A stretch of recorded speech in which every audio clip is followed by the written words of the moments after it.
bahwa pembangunan yang dilakukan di Indonesia itu baru untuk mencukupi 10 tahun yang lalu. Kita nggak akan bisa memilih pemimpin yang hebat kalau diri kita sendiri tidak berubah. Kerjanya memang cuma ngevlog.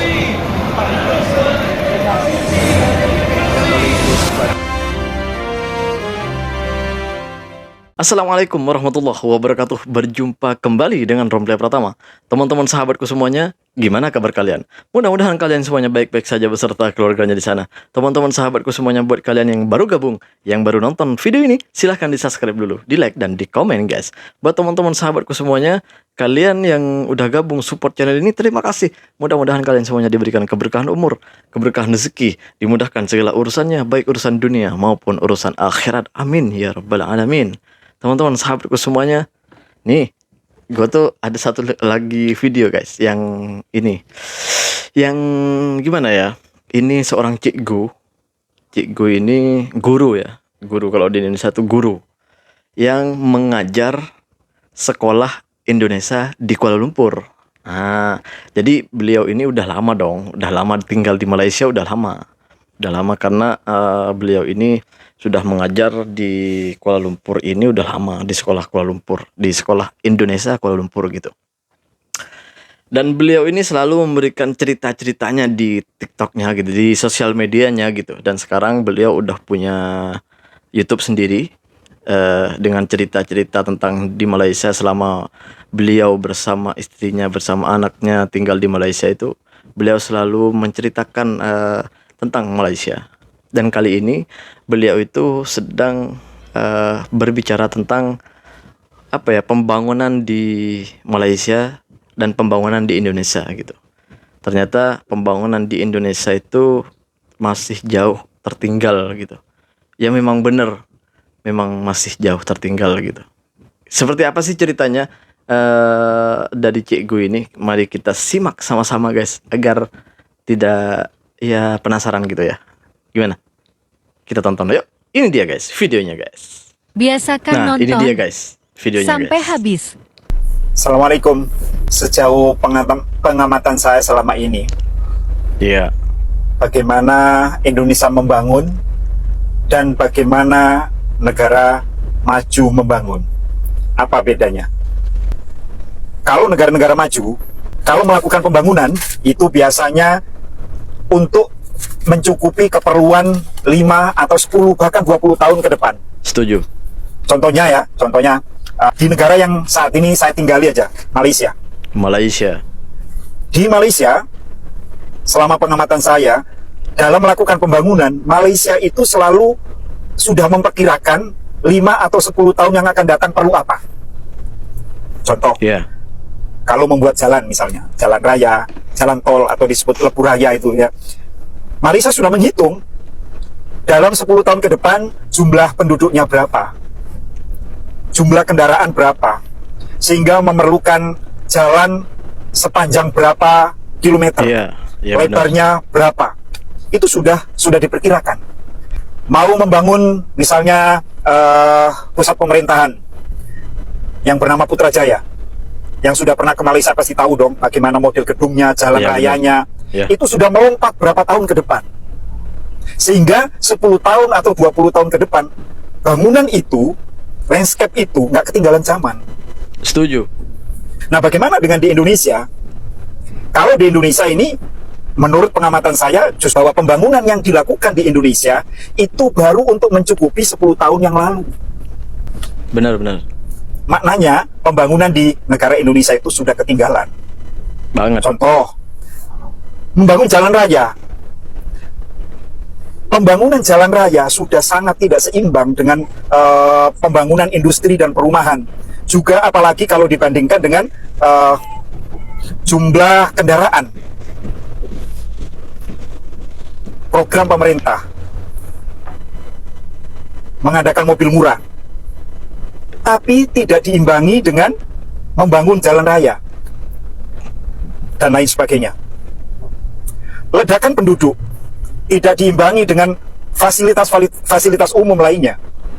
Nah, di era Pak Jokowi mulai itu melakukan perubahan dengan melakukan pembangunan infrastruktur besar-besaran. Tol ribuan kilometer, Ya. pelabuhan laut, airport, tempat-tempat fasilitas rekreasi, Rekreasi. pariwisata. Lalu kemudian kereta api, baik kereta api biasa yang semakin lama semakin berkualitas, relnya semakin panjang. Nah, sekarang ada pembangunan kereta cepat. Ya. Sudah siap itu. Pembangunan infrastruktur ini yang dibangun oleh Pak Jokowi, ini untuk mencukupi 10 tahun yang lalu. Sedikit saja Pak Jokowi itu sebenarnya melompat dari kebutuhan sekarang. Walaupun kalau dihitung dari kebutuhan 10 tahun yang lalu, lompatannya sudah sangat jauh. Belum lagi berani melakukan hilirisasi, berani menentang Uni Eropa, berani melawan Singapura. Itu adalah lompatan-lompatan yang dilakukan oleh pemerintah sekarang, yang sebenarnya itu harus dilakukan oleh pemerintah sebelumnya. Pertanyaannya, kenapa pemerintah-pemerintah yang lalu nggak bisa melakukan? Nggak bisa, nggak mau, nggak berani, itu perlu dijawab. Yang saya heran, ketika pemerintah melakukan pembangunan, kritikan-kritikan hebat, hinaan cacian, luar biasa. Kalau sekedar mahasiswa mencaci, itu biasa. Tapi yang melakukan hinaan, cacian, kritikan yang pedas justru dilakukan oleh seorang profesor, doktor, ya. Saya jadi heran. Entah itu tol nggak ada manfaatnya untuk rakyat miskin, tol uangnya percuma, uangnya hutang, kereta api tidak akan menguntungkan, dan lain sebagainya. Terlepas dari Anda suka atau tidak suka, terlepas dari Anda mendukung atau tidak mendukung kepada Pak Jokowi, seharusnya kita mendukung programnya. Lupakan sentimen politik. Kita dukung pemerintah. Itu yang diperlukan untuk maju. Kita nggak akan bisa memilih pemimpin yang hebat kalau diri kita sendiri tidak berubah. Bagaimana? Setuju atau tidak? Setuju dong. Tepuk dada, tanya selera. Assalamualaikum.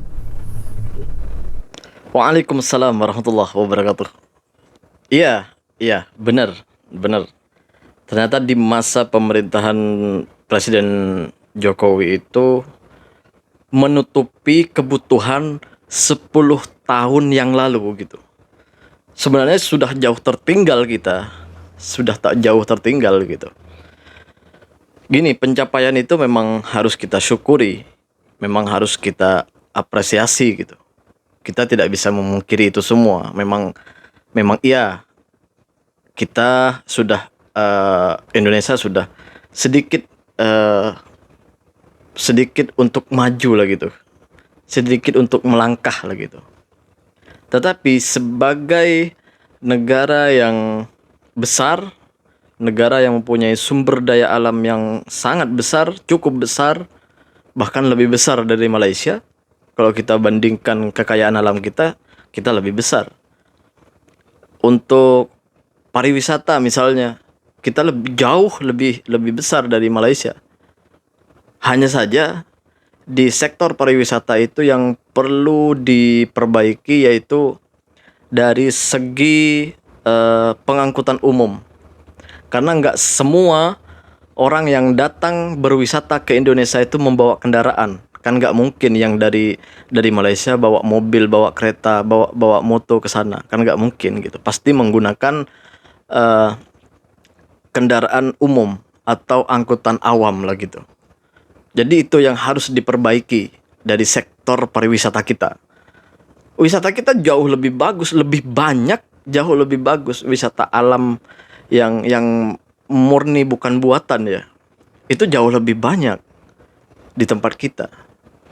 Jadi hanya saja pengelolaannya itu kurang baik.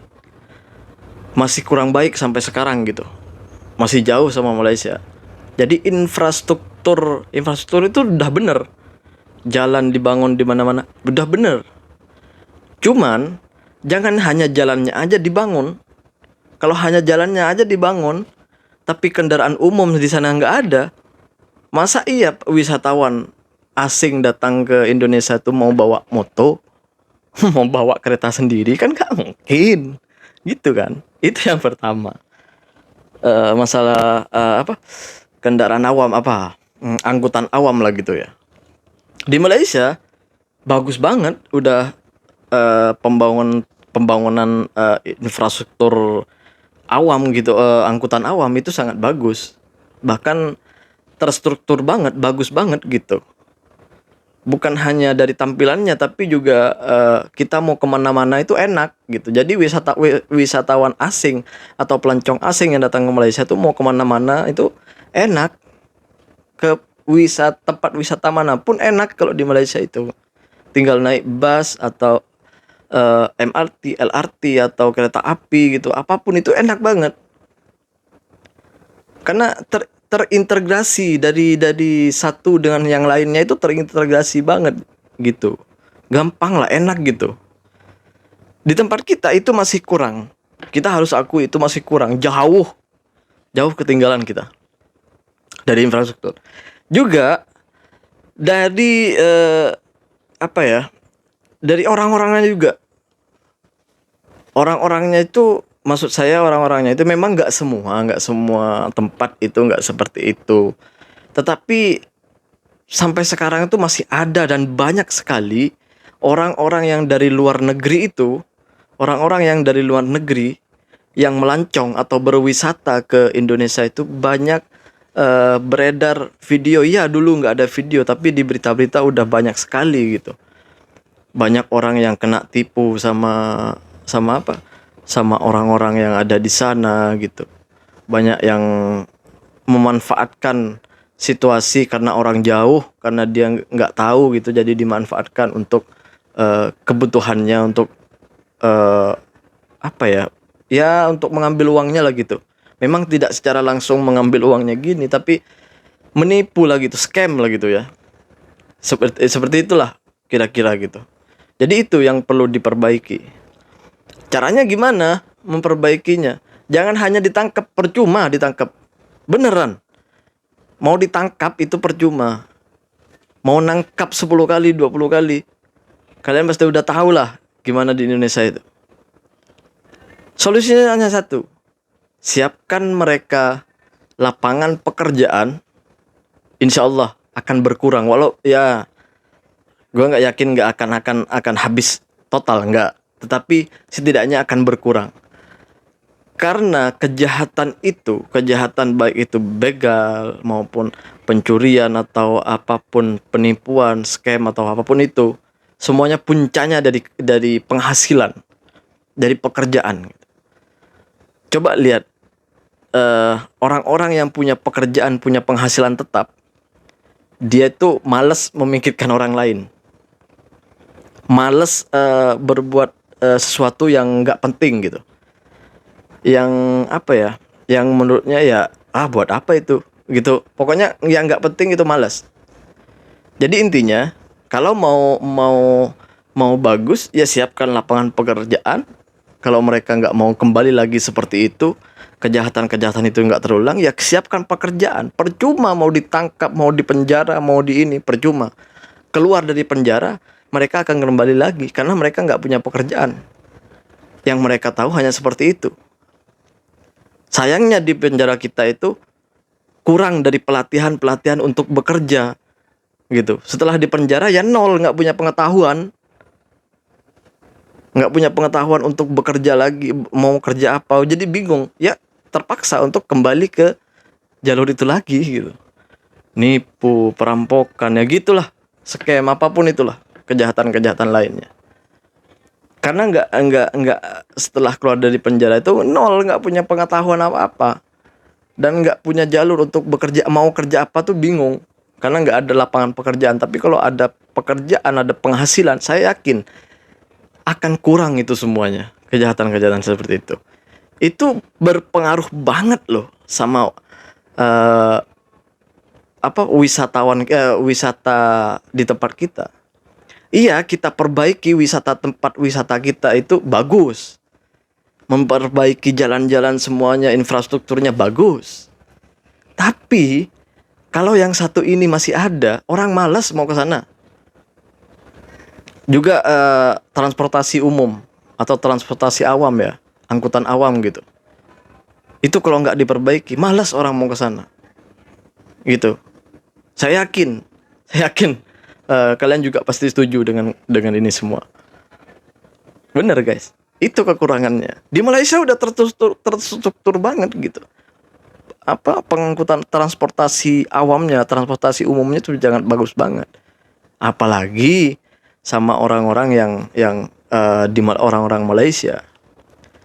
Bahkan jarang sekali kita melihat di berita kayak maupun di sosial media apapun, orang berwisata di Malaysia, melancong ke Malaysia itu jarang sekali kena tipu lah, gini lah gitu, scam lah, itu jarang sekali. Kalaupun ada, biasanya itu orang asing yang membuat pekerjaan seperti itu. Orang-orang asing, maksudnya bukan orang Malaysia gitu, bukan orang Malaysia lah gitu intinya. Banyak juga kejahatan di Malaysia bukan nggak ada, tapi kebanyakan yang melakukan itu adalah orang-orang asing, orang luar negara dari Malaysia, bukan orang asli orang Malaysia gitu. Intinya kita terus perbaiki untuk kita maju. Terima kasih buat teman-teman semuanya. Jangan lupa 14 Februari itu penentuan kemajuan Indonesia. Datang ke TPS, datang ke KBRI, datang ke KJRI kalian yang terdekat untuk mencoblos, bersaksi, memilih pemimpin untuk kemajuan Republik Indonesia. Ingat, satu suara kalian menentukan kemajuan Indonesia, masa depan Indonesia. Terima kasih buat semuanya. Assalamualaikum warahmatullahi wabarakatuh. Jangan lupa sholawat guys.